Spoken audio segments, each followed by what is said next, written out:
Hi guys, welcome back to Crackin Conversations with Chiropractors. I'm Francesca, your chiropractor at Maidenhead Chiropractic Clinic. This is Radhi, our sports therapist. Would you like to tell us a bit about yourself? Yeah, so I studied at University of Derby. I only graduated last year, I think, so yeah, still fairly new to here, so getting used to it. But yeah, we've got an interesting topic today, don't we? Yeah, do you want to, what are we going into today? So it's more about summer sports and sort of injuries that revolve around, sort of summer sports and in the summertime, and what we can do and you can do to prevent it. Absolutely. So we're going to start off by talking about the common injuries in sports, and then going more into why we see them happen, and then some tips for you guys, and then we'll wrap it up as well. So yeah. So starting off, what are the common injuries that we see in sports? Well, it does sort of depend on the sport that you do, but I mean, ankle strain or sprains or anything like that are very common. You got sort of any knee injuries with the ACL, MCL being there. Lots of shoulder injuries, especially with tennis and golf players in the summer. Yeah. And yeah, I'd say like just general strain and sprain is definitely the main one we see. Yeah. What for the viewers, what is the difference between a strain and a sprain? Because a lot of the time we get people coming in, they're a bit confused, and they jump to the word. Yeah. And they don't know the difference between what they are. There's definitely sort of a big misconception around it where people almost think it's the same thing, don't they? But essentially a sprain is towards your ligaments, so any ligaments in that area, and then a strain is anything to do with muscles or tendons. Okay, so if it's strain, so strain ST, so T for tendon, that's how we remember That's it the as one. well. Yeah. Because it's quite important that people, we're here to diagnose those as well, because that's what we do. But it's important for people to know if it's a strain or a sprain, because then it might be rehabbed differently as well. Exactly, Maybe for tweaked sure. a little bit, but because some might need longer recovery and others won't. So doing a ligament compared to a muscle is a bit different. Yeah, and again, like in terms of the rehab, it's really sort of important for people to know what they have. Yeah. Before people go and search it online, which is very common again. Very common, yeah. And they go search it online and they think it's a strain when in fact it's a sprain, and they're just rehabbing it completely wrong, and it takes them ages, and if anything it might even get worse, to be honest. So yeah, it is quite important for people to know the difference. Absolutely. Okay, so going more into summer sports injuries, so your tennis, your cycling, your running, basketball, anything like that. Yeah. What is the common knee injuries and shoulder injuries that you see? Oh, well, I mean, the common knee injuries like ACL, MCL, isn't it? So they get sort of injured so much, and they get graded from a grade 1 to 4. 4 being a complete rupture, 1 being, just a small tear. I'd say normally I've seen grade 2 to 3, don't often get 4s, because I mean they're that would be quite bad. Yeah.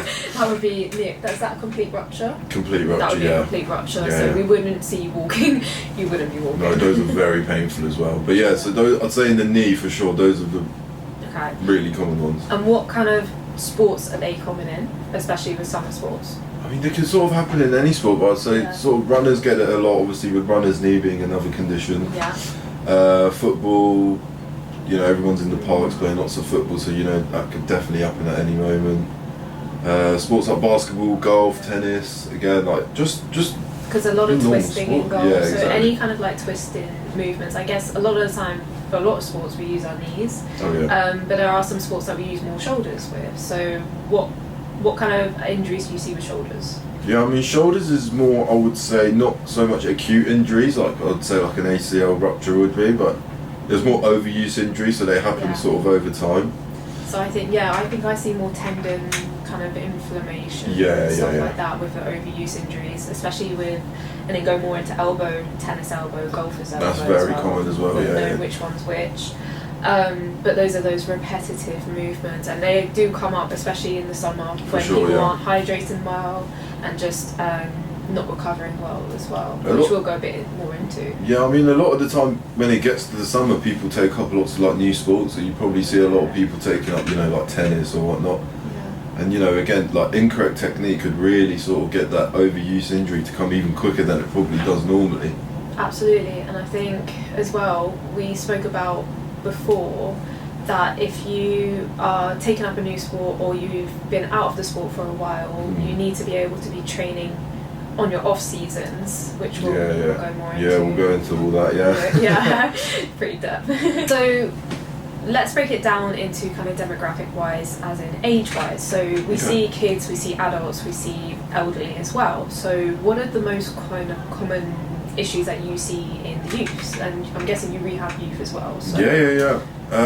I'd say the main one, you know, if we're looking at sort of youth, it'd be sort of Osgood Slatters, you know, any sort of knee injuries mainly, because I guess their bones have been developed fully enough at that age for it to. So that's more of like a bony growth on the knee, and it can commonly present with boys around like 14. So mainly, yeah. I think that's a big thing with kind of injuries as well, is a lot of kids complain about growing pains, but don't know if it's an actual injury or just a little. We're very quick to go, oh, it's just growing pain, but it's always good to get it checked to see if there is anything going on. Yeah, especially with that sort of condition, Osgood Slatters. I mean, that's the sort of bone density in your bones, so that could actually be quite serious if it's not kind of looked at. Looked at properly. Sure. No, absolutely. So speaking of knee, is there anything else that you see with youth? But I think commonly I see more knee injuries with youth. Yeah, I mean, it's sort of knee injuries, ankle injuries again, like the sprains, strains, you know, rolling their ankles quite a lot, which again, it just comes down to the development of the bones. You know, they're not strong enough yet to sort of support them. Yeah. Which is why that happens. Probably quite a lot of back injuries as well, you know. Yeah, I think going more into female versus male, I see a lot of young females with back injuries actually. Especially going more towards gymnastics or anything kind of a flexible related, because they are growing and the ligaments are quite lax as well. So I think with females especially, or young females, I see more back issues. Yeah. Whereas boys, I'd see more knee and ankle, I think. Yeah, I'd agree, yeah, because again, like, I'd say girls may do more like sort of like you said, gym and sort of like even dance, because they're doing a lot of stretching, you know, sort of requiring to be like really flexible. Yeah, and then that's moving, because they're moving their spine in certain ways that can cause problems with the bones and the facets and everything like that. Sure, yeah, I'd say that's the sort of main conditions in kids though, yeah. Yeah, and it's so important if you're a parent as well to look out for these, because I don't know, myself being a kid, you always wanted to just go back on the court, or you just wanted to go back into sport, so you'd ignore your pain, you'd like rub your knee and they'd ask, is it okay? Like, yeah, but then you'd completely ignore the issue. So it's always important to double check, was there any injuries during the match or during the gameplay as well, just see what's going on. Yeah, it is important to actually listen to the advice given as well, you know, like if you're told to not sort of do any sports for 4 weeks, then don't, because then it will get worse. No, that's what we do. Yeah. So we spoke a little bit about youth injuries. Let's go more into adult, maybe elderly injuries. Okay. I think for me, in a chiropractic, what I see more is repetitive injuries, so strains and stuff, where kind of overuse injuries, whereas kids were more acute, like it's been an impact or something. Whereas with adults, I've been doing tennis for 3 years. This has been a problem for 3 years. So I think as well, there'll be natural degeneration, wear and tear within the sockets, within the tendons and stuff. So I think that's a bit different when we compare the two. What is your common kind of injury that you'll find with an adult? Yeah, I mean, like you said, it's mainly like overuse injuries. I get a lot of lower backs, which I don't know if it's got anything to do with sort of occupation as well, because, you know, obviously they're working and then probably got quite an active lifestyle on the side. So I mean, all sort of conjoins together to sort of cause these issues. But yeah, I'd say mainly back, probably lots of tennis elbow, you know, with golf is hips as well. Yeah. Not so much upper back, I mean, it's mainly just tension in shoulders. I think if we ever see upper back, that's more of the stress related, especially for females, if you've already seen our previous podcast. And then that would be desk workers, where you're going here, and then we've talked about text neck before, where the gravity and then your head gets actually heavier, and then that causes strain on the upper back. But I think, with injuries wise, it's always, my back went doing a deadlift or something like that, and it's improper bracing of the core, so that's why it's so important to get checked and have a look at your rehab as well, because you don't want it to happen again. A lot of people just take 2 days off, go back to the same weight, and then it could be, really bad. Yeah, I mean, with you're always at a risk when you're older as well. You know, if you compare it to a kid, I mean, like if a kid bends over to like sort of pick something up or anything, they're not at risk of sort of damaging themselves. No, they're so good at healing as well, because they're so young. And if you've ever noticed going a little bit out now, if you've ever noticed a toddler or a baby naturally go to pick something up, they will have the most perfect form as well. Whereas I'm lazy, I know myself as well. Sometimes I won't even bend my knees. Just try to do it straight. Just try to do it straight legs. I'm a bit lazy, but I think we become more lazy habits as we go along as we're older. So that's why repetitive and bad habits is what we see, and that's what causes us sport injuries as well. For sure, yeah. But I would just recommend, just really look at your technique if you're sort of at an older age, because that's what's, I'd say, the main cause of these overuse injuries. Yeah, especially taking care of your joints as well. Yeah. So going back, is there any sports that you think are actually quite risky? I'd say especially in the summer now, I'd say a big trend that's been happening is running. Okay. I don't know if you realise, everyone's sort of joining run clubs and going on runs more. Yeah, I've seen loads of trends on like Instagram and Yeah. So I'd say that's actually quite a risky one, because it puts a lot of pressure on your joints and, your sort of shock absorbers, your muscles, your heart. I mean, it does sort of compact on your heart a lot as well. I'm not really the biggest fan of running. I think there's better sports you could sort of go towards. Maybe, especially if you're a little bit older and you need some kind of lightweight as well, so maybe going to swimming. Yeah, swimming's a great one. I mean, that puts no sort of pressure on you. No, and it's body a full body as well. Exactly, yeah. I think I agree with you with running. I see so many knee injuries as well, and repetitive, again, it's that repetitive, and I think it's where people think you can just go out and run. Yeah. There's like shoes as well that you need to buy. I know that. And they have to be good shoes as well. They have to be good shoes. They have to be. There's so many studies now that go into shoes and like biomechanics going on that. But I think understanding stride patterns and stuff like that, and then pacing yourself. Whereas people don't know this, and it's always good to get checked, because you might actually have a gait imbalance first, and then you're running, and then you're going to cause muscle imbalances and complications down the line. Yeah, I'd say running for me is probably the main one. I mean, I'd even recommend cycling over running, really. Really? Yeah, probably.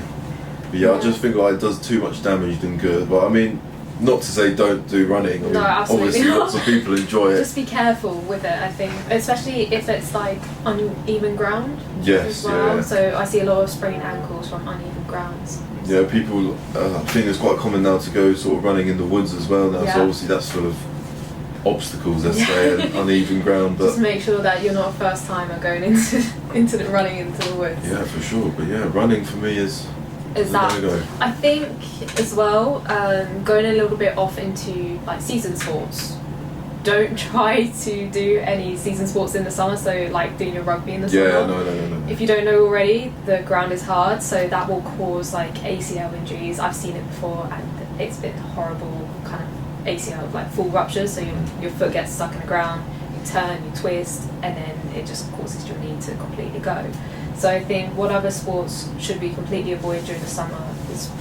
Yeah, I'd say rugby is definitely is a no-go in the summer. I think football a little bit as well, but I mean it's a little bit more doable. But again, like Francesca said, you could get your foot stuck in the ground and then... Yeah, I think that goes more into footwear as well, but also football you can go to AstroTurf. Yeah, I know, yeah, so it just sort of depends, yeah.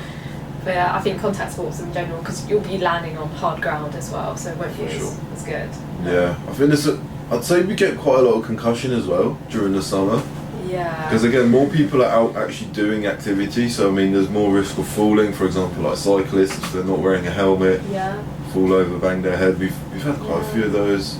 Runners as well falling over, and sort of just more general people doing sports. So I think concussion is one of those, or concussion can happen in any sport. Exactly, A lot of martial arts sports it happens. I've seen it so many times as well, and it's very important to take care after a concussion and to be aware that you have a concussion. Normally, if you do a sport where it's team-based or you're in a match or something, there will be medical professionals on site. Yeah. But say you are running alone and you fall, or you're cycling alone and you hit your head, and it's important to know the signs as well. So you might feel a bit dizzy, feel a bit sick after, headaches, stuff like that. Just make sure that you contact someone if you do. Yeah, I mean concussion's also really important as well, because once you have concussion, and if you like dare to go back and play again and you hit your head again, because that could be seriously fatal. Yeah, so if you are aware that you have a concussion, just don't go back to sport. No. I know it might be hard if you're an athlete at top level, but always listen to the doctors. Sure, yeah, that's not one that you want to play around with. No, and we don't even really sort out concussions because that is something that will just help heal itself. Yeah. We can help if you've had, say, like kind of neck torsions and stuff during the concussion, so we can help later on. But it's better to get it sorted, rested as well. For sure, yeah. So let's go into why these injuries happen in the first place. I think a big one is warm-ups and cool-downs. Not enough people are doing warm-ups and cool-downs during their sports. Do you want to go a little bit more into? Yeah, sure. I mean, I see it almost every week when I'm playing sports. I see people, well, myself included, but yeah, sort of doing a half mediocre warm-up, does the job, but then afterwards there's definitely no cool-down involved. Yeah. I mean, I'd say it's not very common that people are doing it unless they're sort of at a high level of sports. Yeah. But it's so important. I think as well, I've been a creature of habit as well, where I've been lazy doing a warm up and then I've gone and hurt myself. Especially, I see it a lot with say sprinters, athletes, especially, and they have summer sports obviously outdoors, and where they don't properly warm up and then hamstrings will go. It's always hamstrings. Every time, yeah. Hamstrings. But I think. So if you're unsure if you've got a good warm-up and cool-down or not, we can actually help with that. So how would you help? Yeah, well, yeah, so I also do rehab. I also studied that at university, so I can sort of do any sort of cool-down. Well, with cool-downs it's pretty simple, I'd say. You know, you can do a very easy cool-down by just sort of doing a lap around wherever you're playing. Yeah. Hands behind your head to just get more oxygen in you and just to relax the muscles a bit. But warm-up for sure I could help with, you know, designing a good warm-up for you depending on if you've got any injuries or nothing. Yeah, absolutely. So focusing more on, say you've got a knee injury, focusing more on warming up those knees. Of course, yeah. Especially if you're going to go do basketball or any kind of jumping sports as well. I think it's important. So you can focus more on the individual person and the sport depending on what you do. Yeah, for sure. But yeah, I'd say warm-ups are just important in general. You want to sort of warm up everywhere, especially your joints, I'd say. They're the big ones. As we're getting older, it's gonna go. So yeah, just get the ankle moving, you know, just try moving your knees a bit, your hip, your shoulders. Even if you're like just going running, you know, get your arms moving as well, because a lot of runners I see kind of do this as well, and then they're stuck in this position where they're running for so long and then they complain and then they come in like this as and well. They've got the stiff traps. Make sure that make sure that you're warming up your whole body, not just specific body parts. Yeah, for sure. So we spoke a little bit into prevention tips, tips in general. So we spoke about warm-up routines, cool-downs, off-season training. Yep. Let's dive a little bit more into nutrition, diet, rest and hydration, because I feel like this is a very big, common injuries actually happen due to lack of hydration, so not getting enough water during sports. For sure. Especially during the summer, we'll see heat exhaustion as well, so you see a lot of runners as well, they go out and then it can be fatal as well. Yeah, during marathons as well. I mean, it's so common where someone's running during a marathon and especially if it's a hot day, they either get a heat stroke or just pass out, collapse. But I think as well we need to be careful, especially going back to youths again, they won't stop to take a drink, right? So we need to make sure that your kids or anything, if you take care as a sports team, that they are hydrated properly, especially with the sun that hopefully we'll get in the British weather. Yeah. Hopefully. But also let's talk about a little bit about nutrition. We need to be fueling our bodies well enough so that we can recover efficiently and that we can go to our next training feeling good enough, yeah, for sure. So we do need our carbohydrates, we do need our proteins and our fats, because this is what fuels us and what builds our muscles and then helps us for our sports. But also rest is massively important. Absolutely, I see so many people that, especially runners actually, they'll be going on runs every single day. It's intense, yeah, their training it is really intense. Yeah. I understand if you're doing like an Ironman or anything like that might be a bit different. But I see people and it's like, so when have you rested? Or they go to do their yoga and their Pilates afterwards. It's like, so when have you rested your body efficiently? Did you get enough sleep last night? No, these can cause injuries, especially if you then go to the gym and then you're a bit tired and then you become lax and then you create injuries yourself. So the body does need rest. It needs really good rest as well. For sure, yeah. I mean, rest plays such a big factor, especially if you are training for a marathon. You sort of need to do sort of the block training where you know you're giving your body enough time to heal in between each one. Yeah, but also we'll go a little bit into like the whole myth of no pain, no gain. Yeah. I feel like this is a big one with a tip as well. So I get that no pain, no gain, but actually if you are in pain, know when to stop. A lot of the time people push through injuries, especially kids as well, push through injuries, and you should actually stop, maybe get it assessed as well, because I've been there before being a high level athlete where I just didn't want to stop and then actually ended up creating more damage because I didn't get it assessed, rehabbed as well. So it's essential that if you are in pain, to know that actually that isn't normal for your body and to go get it checked out. Get it checked out and sorted. So another reason why these injuries happen is called return to activity. So do you want to speak a little bit more about that? Yeah, so I've actually suffered from shin splints for this very reason. So I had sort of a year off where I wasn't very active, you know, not doing much exercise. And then I sort of joined back into exercise at quite a high intensity, and then because my body wasn't used to it, it got a shock, and then I sort of got shin splints from it. And yeah, that's, you don't really want to go straight into high intensity or just doing lots of running or anything if you've not been active for a while, because then it just sort of shocks the body. Yeah, because your body, I think it takes 3 weeks for the body to go back to kind of like a low grade kind of athlete level. It kind of forgets those like the techniques as well. So it's really important that if you do have a season-based sport, that you are training in between seasons, and I think that's kind of goes into cross-training. Like the rugby we spoke about as well, because they are off during the summer. Make sure that you're getting in the gym, and like even if you're running as well, because when you go back into rugby, it might be like that impact again will cause an injury, or like sudden return to sports will cause injuries. I mean, it's so like common that in the summer, you know, if you're a rugby player, for example, you sort of take the summer to chill, you know, you just like, you might fall off a bit on your diet, you might not be as active as you were during the season, so you're not training as much, and then you go back, bang. But I think that's important, that if you're a bit unsure on what to train when you're out of your season, either speak to your coach, speak to a PT, or we can help you with that as well. So rather you can create rehab routines or exercise plans for this. Absolutely, yeah. I mean, if there's even like a certain area of your game where you want to improve or anything, then yeah, for sure we can build up a little do that. Yeah.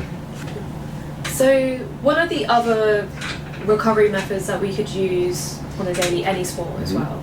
I think a good one actually coming up to the summer would be sort of using the ice baths. I mean, I think they've been quite trendy recently as well. I don't know if you've seen, but I believe there's a brand called Lumen which do a fairly affordable one, I think it is, and I've seen those being used a lot, but they're definitely really good for recovery. I mean, they relax the muscle, they promote healing. So if you're doing some intense training or training for a marathon, then I think they could be your best friend for sure. I know it's not the best to like, I hate ice as well, so I hate cold, but I think as well, if you can't afford one, what we always got taught in uni as well was you can always, after your shower, you can do it for 30 seconds on cold, if you can. Just, you can build this up daily as well, so you can do 10 seconds, 15, and then just try building up. This will help the body recover a bit better as well. And it also helps your mind as well. I mean, like, it sort of wakes you up for sure. I've done it for a little bit. I can't say I always do it because it's not my favourite thing, but I did realise like good benefits when I did. Like, it would sort of wake me up in the mornings, sort of lift my mood. I mean, we see all these top athletes, sporting professionals, they always have ice baths afterwards as well. So clearly if they've got top-notch sports, nutrition, diet, everything like that, then we should be listening to what they're doing as well. Sure, yeah, they are good. I'd say also, I don't know if you've seen, but there's these sort of bags that you can put over your body. Yeah, they're like the compression ones. Yeah, the compression ones. So I think they're also cold in there as well. So they also are really good for healing because they also compress, so your muscles relax, and they also cold. So I think as well, if that may be a bit expensive, I'm not quite sure on those, but if you can't, take it back to basics. If you have a foam roller, that would just be better. A lot of people ask me, should I do before or after? I prefer to do both actually, because that's part of my warm-up routine. Definitely after as well, because if you're not very good at stretching, then at least you can get into the foam roller, get into the knots. But actually, if you feel like the foam roller isn't working enough for you, then that's where sports massage comes in. Yeah. A lot of people have the misconception that sports massage is just for athletes. Not necessarily.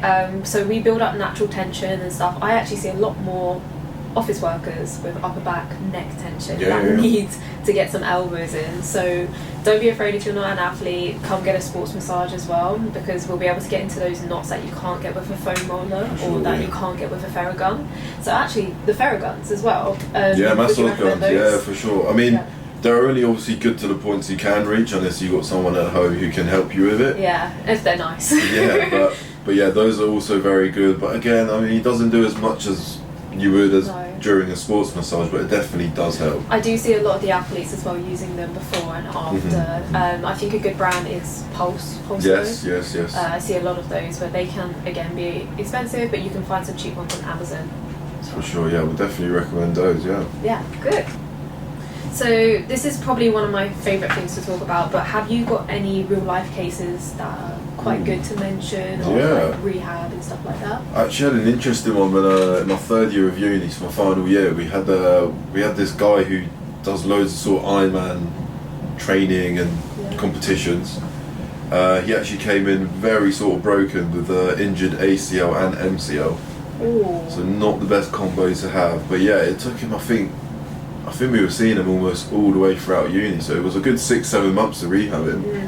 But the good thing was he was very sort of proactive in sort of what we were giving him, so he was going home actually doing the exercises, would come in, you know, get really involved, get really stuck in, would sort of try to find anything he can to get better. So I think he actually rehabbed much quicker than he was meant to. Absolutely, but we do see that more with people who are more inclined to stick to the plan. For sure. But you see that with more high-driven athletes as well. I get people where I have to fight for them to do their exercises so that they get better quicker, and it's so important to do these exercises. I think I had a case where he used to be a basketball player, but then he went into pole vault as well, so he was a really good pole vault as well. And then he completely done his knee, and he kept complaining that, so this was years after his surgeries, that he kept complaining of swelling around the knees and that his back would hurt. And then we actually tested him with a dynamometer, which is basically where you test muscle imbalance. His right knee was 44 and his left knee was 58, I believe. So compared to his body mass and everything like that, his average should have been around 54. Right, okay. Whereas being 44 was very poor for one knee. And think about, if one knee's gone, that is your structure. That's going to hurt your hips, your back, and everything like that, because that is your this kinematic chain of balance. So he carried on pole vaulting and everything, and just got complaining of his knee pain. It would swell up, and actually what we realised is that he needed to do his rehab. Right. So he needed to build up the strength on this knee, but he kept kind of he was doing them kind of both legs at the same time. So then we go into, we need to rehab both sides differently. Sorry, not at the same time, because one will be stronger than the other, and I see it so much at the gym where people are doing leg press and then one foot will come up because they are being able to press with one and then the other is just kind of supporting there, it, isn't supporting it, whereas that one's not going to be worked. So this one's going to get really good, the other one's not, and it's just going to keep on being injured. So it's really important that you need to kind of, so we rehabbed him and he got a bit better as well, and then his pole vault actually got better as well. And then he can't stop complaining of knee pain. Yeah, I think that's actually quite common though, isn't it? When someone doesn't know they have a muscle imbalance, because it is quite hard to know, you know. I mean, it's not something you feel every day. I think we can see as well. So we're so used to looking at human bodies on the daily that we can see if someone's maybe quad is bigger on one side. But it's always good to get it checked, like muscle wise. We can do that by hand, but dynamometers are a bit harder to come by. And they can test in a more kind of scientific way how far off you are, but normally we'll be able to tell by the way you walk as well, if you kind of the gait, sway with gaits and stuff. But also, I think really importantly, bring in videos if you're doing a sport.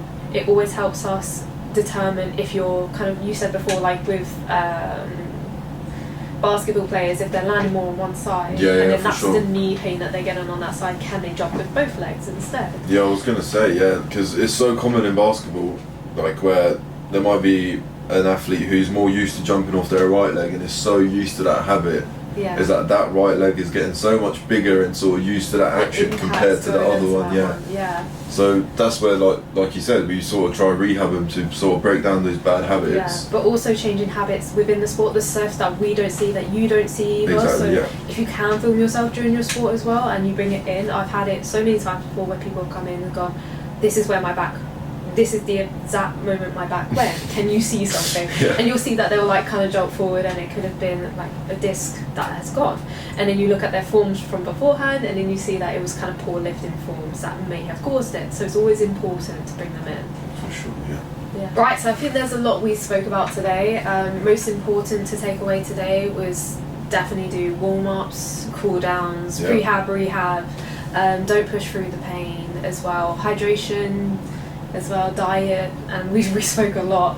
Yeah, we went through quite a lot, didn't we? But yeah, I'd say hydration's a huge one in the summer. Absolutely, especially after the sports massage as Yeah, well. yeah, to wash it all out for sure. Yeah, but get out that lactic acid.